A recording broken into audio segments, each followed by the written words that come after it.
A Symphony of Whales by Steve Scutch. Illustrated by Wendell Miner. Genre: fiction sometimes tells a story based on events that really did happen. Look for parts you think are true.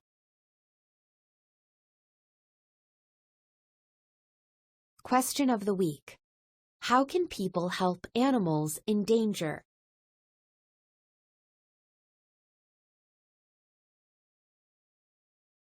From the earliest time she could remember, Glashka had heard music inside her head.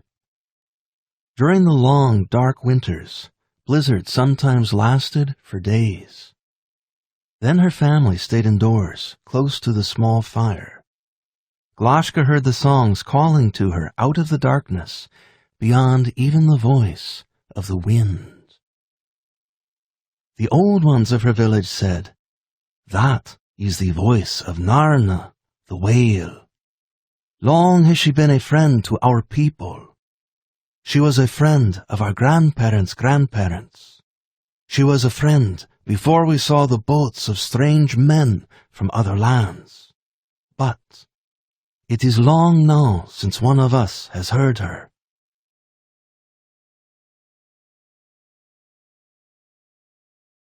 "It is a great gift you have." And Glashka would fall asleep, wrapped in her sealskin blanket, remembering their words. The sea gave life to Glashka's village. The seals gave meat and warm furs to protect against the winter cold. In summer, the people caught salmon and other fish, then salted them to keep for the hard times to come. And from Narna, the whale, the people received food for themselves and their sled dogs, waterproof skins for their parkas and boots, and oil for their lamps in the long winter darkness. One year the snows came early.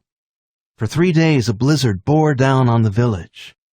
When it finally stopped, Glashka's family needed supplies from the next village. Glashka asked if she might help drive the sled dogs. "It is not so easy to drive the sled," her parents said. "The dogs will know if you are uncertain of the way, but you will know the way home. Perhaps on the way back you may try. Now, go to sleep."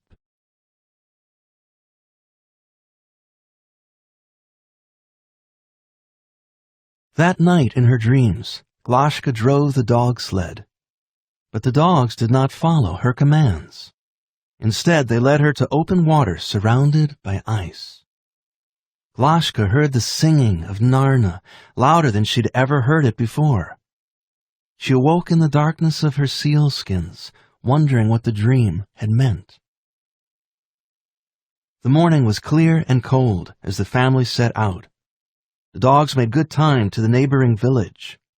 Before starting back, Glashka's parents packed the supplies into the sled. Glashka checked the dogs' feet for cuts. She rubbed their ears and necks. Glashka's parents gave her the reins. "We'll follow behind you.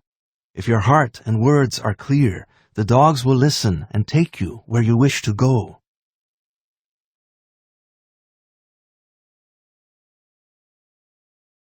They set off. Across the ice, snow swirled as the wind began to pick up. Suddenly the sled dogs broke from the trail, yelping and twitching their ears. "What is it?" Glashka's parents shouted. "I think they hear something," Glashka called back. The sled dogs pulled harder. Their keen ears could pick up high-pitched notes that most humans couldn't hear. But Glashka, if she turned just right, could make out the eerie moans and whistles that grew louder until even her parents could hear them. The dogs stopped short. They were right at the edge of a great bay of open water, surrounded on all sides by ice and snow. Everywhere Glashka looked, the water seemed to be heaving and boiling, choked with white whales. Her father came up beside her. "Beluga whales," he said softly. Glashka stared. "There must be more than 1,000 of them." The cries of the whales rose and fell on the wind as they swam slowly about. The dogs whined and pawed anxiously at the ice. "Let's hurry to the village," cried Glashka. "We'll get help."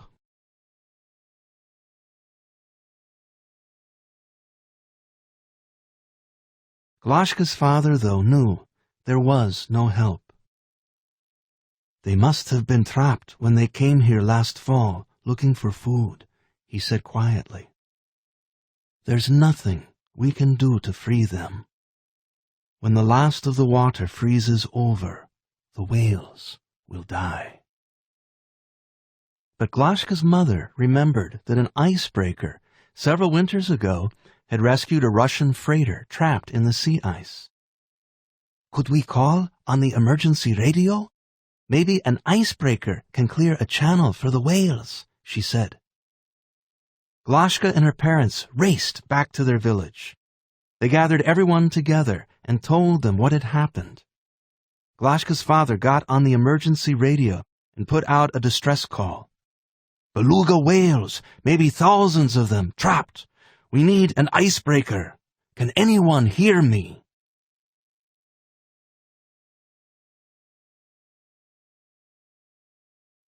Far out at sea, a great Russian icebreaker named the Moskva picked up the faint signal. "We read you," the captain radioed back.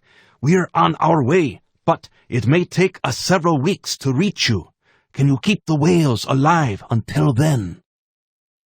Some of the people from Glashka's village started setting up a base camp near the whales. Others set out by dog sled to alert the surrounding settlements. Everyone came, young and old, parents, grandparents, and children. Day after day, they chipped back the edges of the ice, trying to make more room for the whales to come up to breathe. "Look," said Glashka's grandmother. "See how the whales are taking turns, how they give the younger ones extra time for air."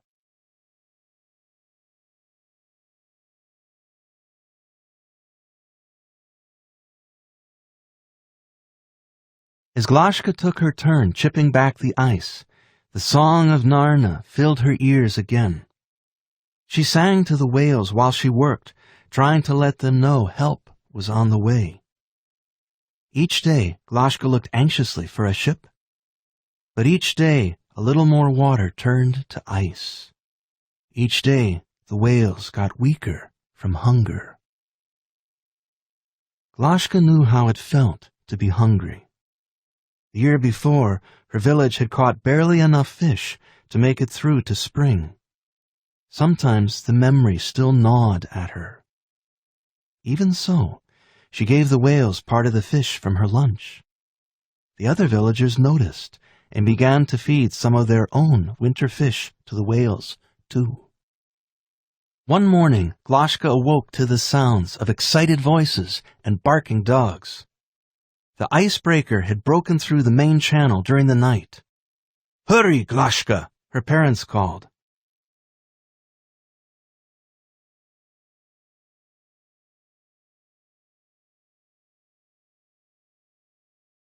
Then the songs of the whales echoed over the water.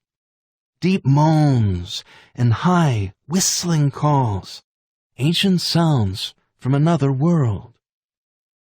But the whales would not go near the ship. Again and again, the captain inched the giant icebreaker closer to the whales, then back toward the sea. But the whales stayed as far away as they could. "It's no use," the captain radioed in despair.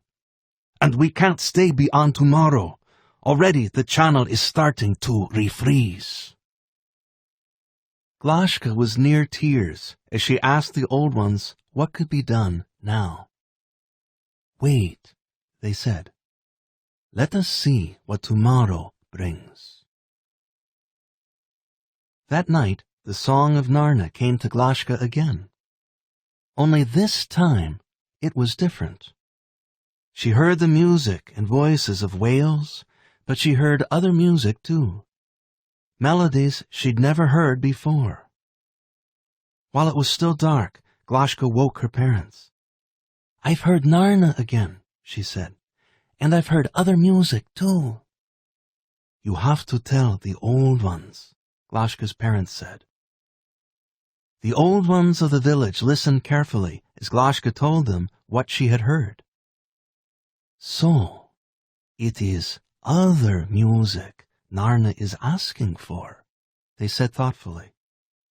"Long is the time, but once, it is said, humans and whales made music together. Perhaps the time has come again. Let us speak with the captain."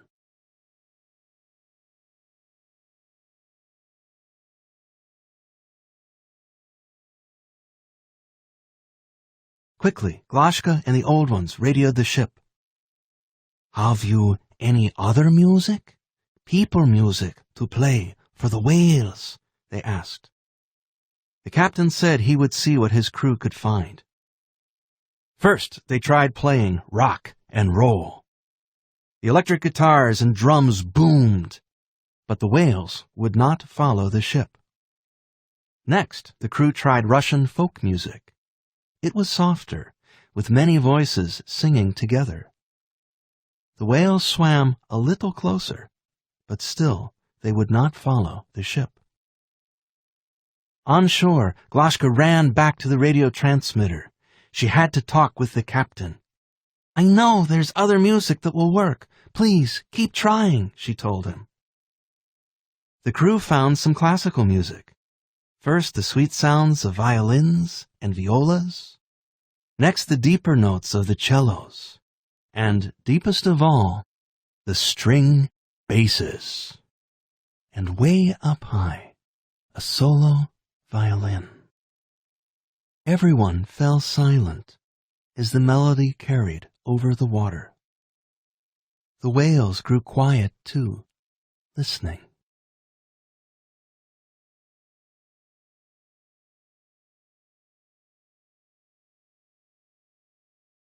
A few whales started to sing back to the ship and to each other. Gradually, more whales joined in. Then, they began to swim toward the ship.